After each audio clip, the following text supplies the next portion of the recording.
Le président américain Donald Trump a déclaré qu'il envisageait d'imposer les droits de douane de 10% sur les produits chinois exportés vers les États-Unis à partir du 1er février.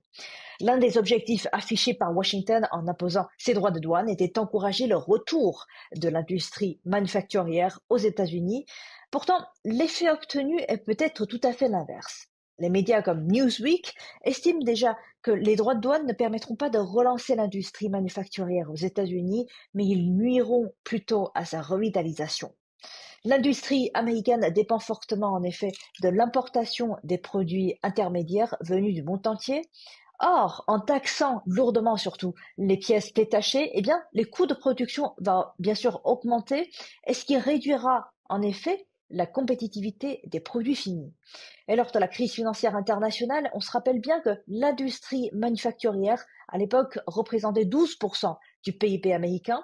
Alors aujourd'hui, cette part est tombée à environ 10%.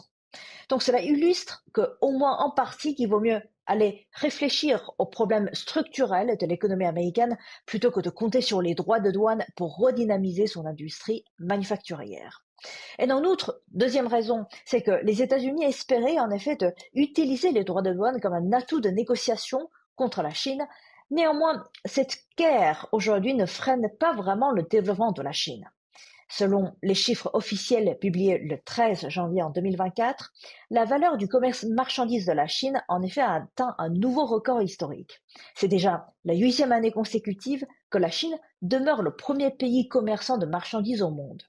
Et d'ailleurs, selon Deutsche Bank, l'impact négatif des droits de douane américains sur la croissance économique de la Chine pourrait être limité. Pourquoi? C'est principalement parce que la dépendance de la Chine vis-à-vis des exportations à destination des États-Unis a notablement diminué ces dernières années.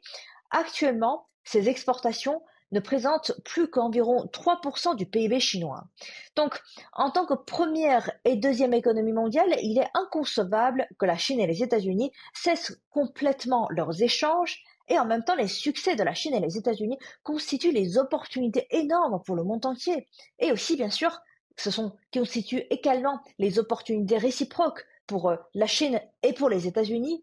La planète, elle est suffisamment grande, elle est suffisamment vaste pour accueillir leur développement mutuel et aussi leur prospérité commune. Donc, de ce point de vue-là, la Chine a exprimé à plusieurs reprises ce souhait, encore une fois, que la nouvelle administration Trump réfléchisse avec lucidité et prenne des décisions prudentes au bénéfice des deux peuples et aussi au bénéfice du reste du monde.